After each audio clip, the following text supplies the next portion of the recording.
welcome to my YouTube channel, 90% Native. My name is Michelle, and I garden in Northern Virginia in Zone 7A. Today, I am going to give you a tour of my sunny native plant gardens. I don't think I've ever done a tour of these. The native plants are starting to emerge. They're starting to look good, but there is a long way to go in these beds. So let me turn around the camera and take you for a walk through the two beds. Actually, it's more like three.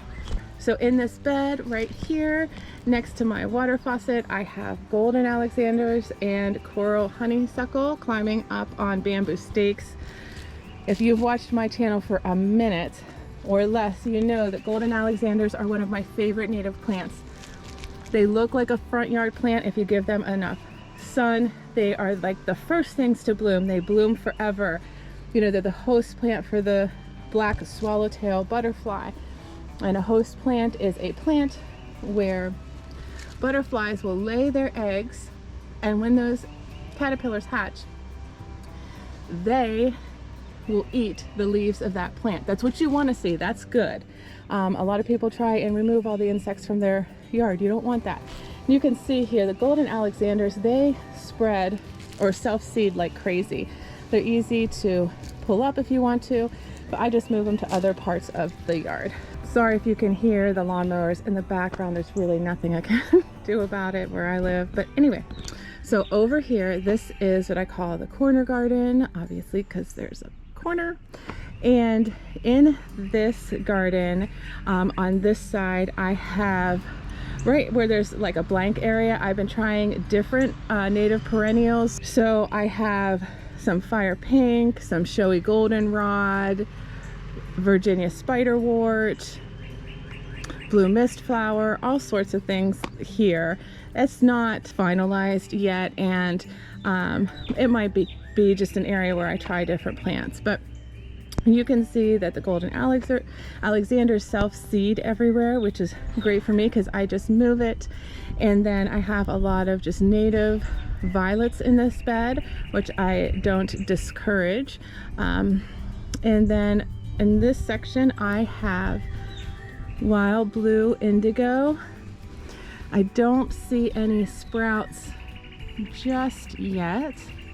And then I have some carex here. I don't even remember which carex I put here. I don't think that's no, that's not the shallow sedge. I must have put, who knows what I put here. I don't know what it is. But right there, you can see those sprouts. Those are New England aster. And then, like I said, these beautiful violets that are the host plant for the fritillary butterfly. You can see some Monarda has migrated up here. So back here, I have New England aster. I Chelsea chop that because they get too big. And then here is wild blue indigo, which I don't Chelsea chop. I have Western Indian physic, and there's another name for it. Bowman's root. I don't know if you can see it, but here's some sprouts right here, and they also look great in the fall. Right here is a patch of the Monarda didyma, so that's the red Monarda. Behind that, you probably heard me talk about in one of my vlogs that I was moving one of my button bushes back here, and so I did. Here's this button bush. I have it caged for the deer.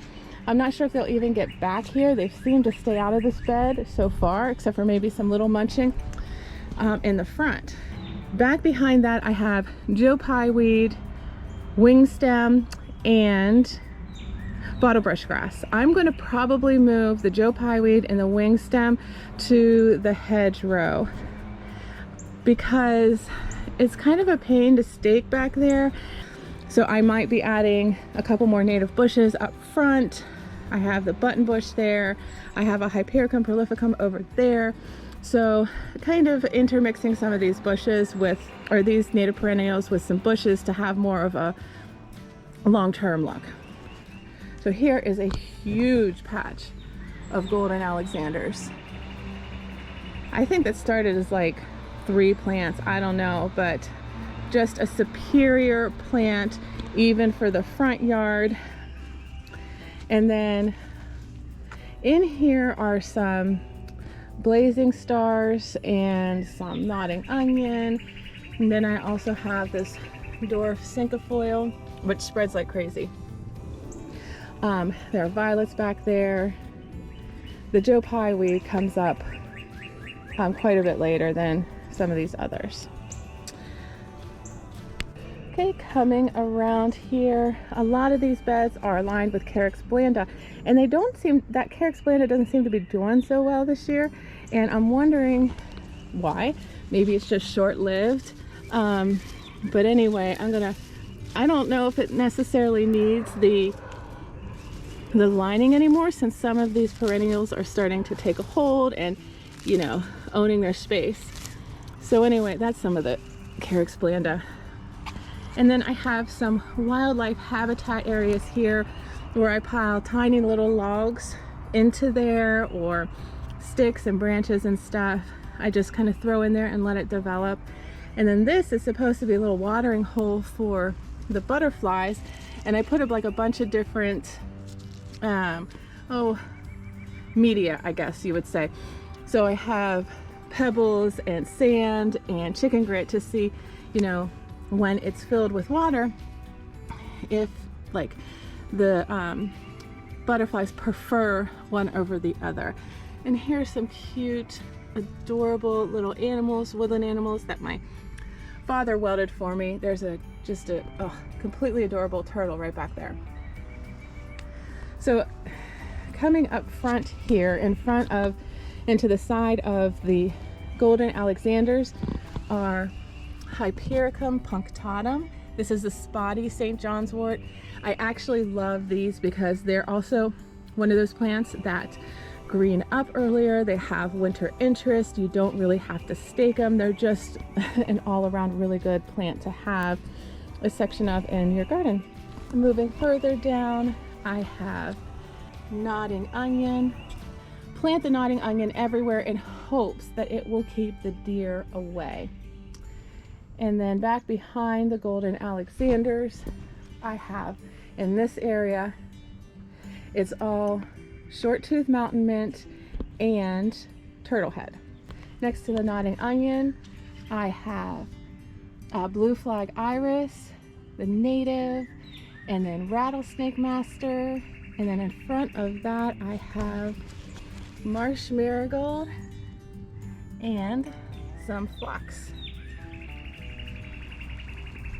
Now I'll take you around to give you a close-up of these. I'm trying to fight with the sun right now, so I don't know if I can get out of it. Here is the rattlesnake master. There's the iris again. Here's some nodding onion, I think. These small iris I planted from seed. This right here is short-tooth mountain mint, and it smells absolutely unbelievable. Oh, there's some turtle heads right there coming up. There's the turtle head, and that's the corner garden from that angle. Here's a huge, oh shoot, bottle brush grass.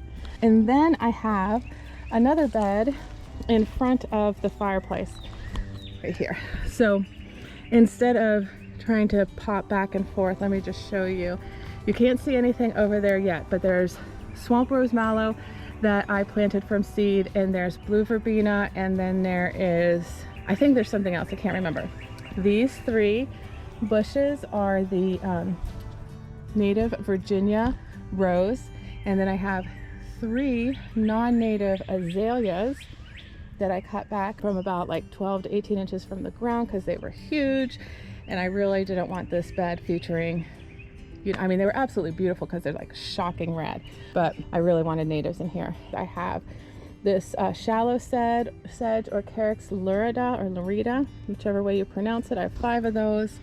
Those I inherited, and then I just started separating them. So I'm hoping to have them everywhere. If you need something like a Carex that makes a statement, and you have an area that can take, you know, some sun and has some good moisture, medium wet, then this is the Carex for you. It is just huge. It gets enormous, like 3 feet. and it's just beautiful. I like it, and I've been using it like a bush, you know what I mean, to add some structure to the, you know, the beds. Okay, so now I'll take you to the front of the fireplace bed. You know, everything is still popping up here. You can see more of this Carex blanda that just isn't doing so well. There's steeple bush in here.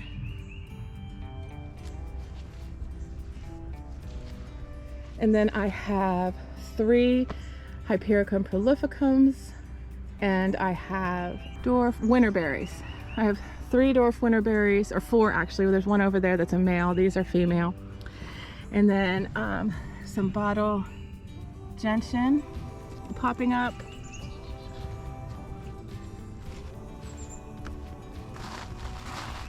This tripod, TP, whatever there, has American wisteria, and then there's more Carex shallow sedge, and then fox sedge in front of it. And then in here that's starting to come up is lance leaf coreopsis. And then I have these wine cups around my stepping stone. So that's this sunny garden. And actually this side gets a little bit less sun than the corner garden. So now let me take you over to the island garden.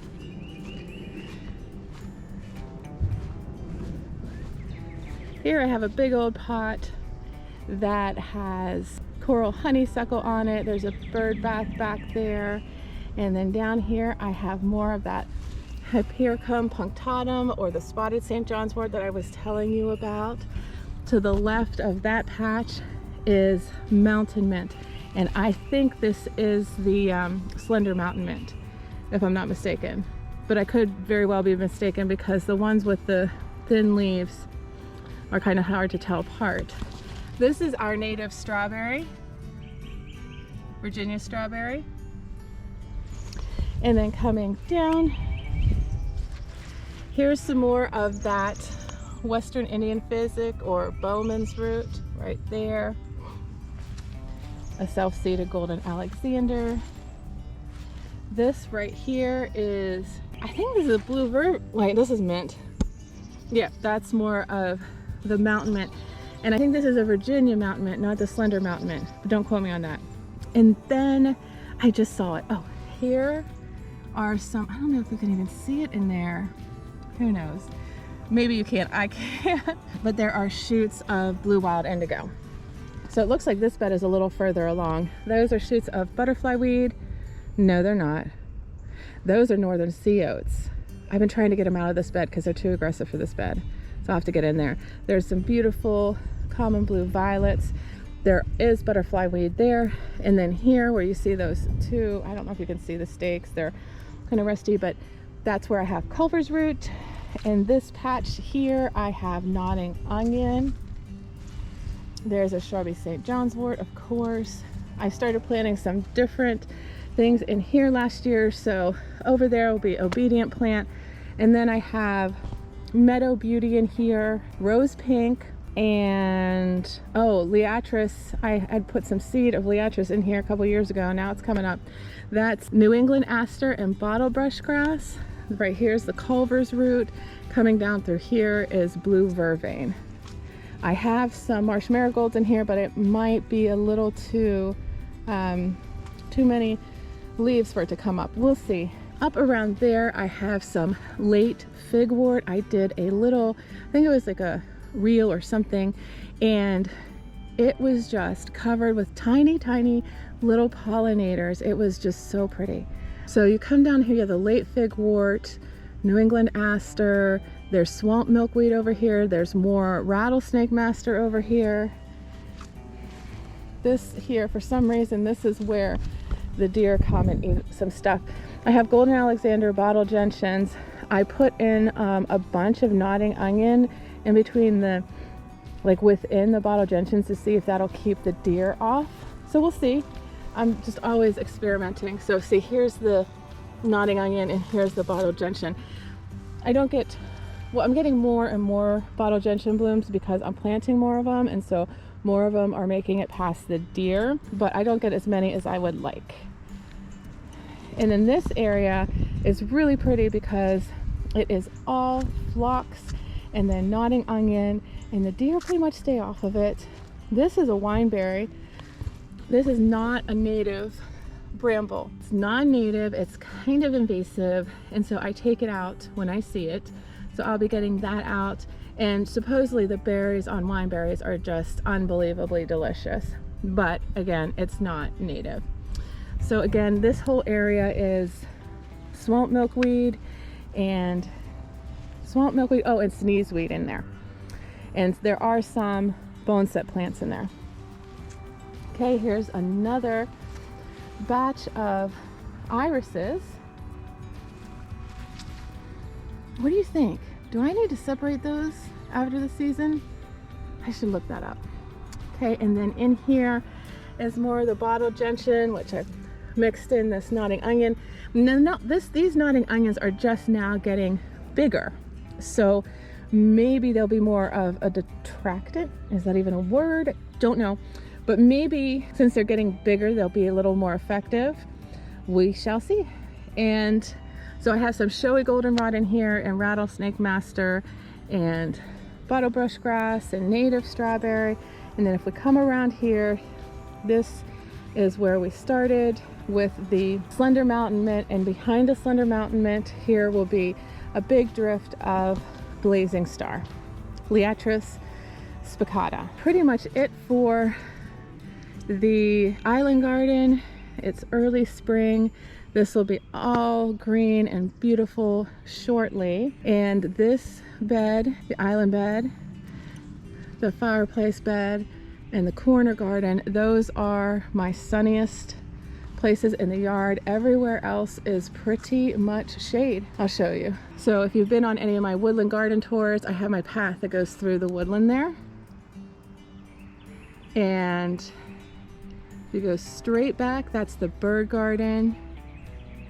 And then over there's the pawpaw patch, trampoline, and then the new garden bed down there that I did last year.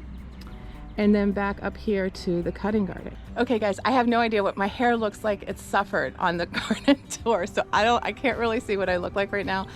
So I apologize if it's hideous. But anyway, thank you so much for coming on this garden tour. So the garden tour of my native plant beds that are designed for the sun. So I hope you enjoyed it, and if you did, I'd love if you would subscribe, like, comment. If you have any questions at all about the native plants that I grow, please let me know. Or if you just want to share any insight that you have on the native plants you grow, I would love to hear from you. Thanks again. I really appreciate you joining me, and I will see you again next time.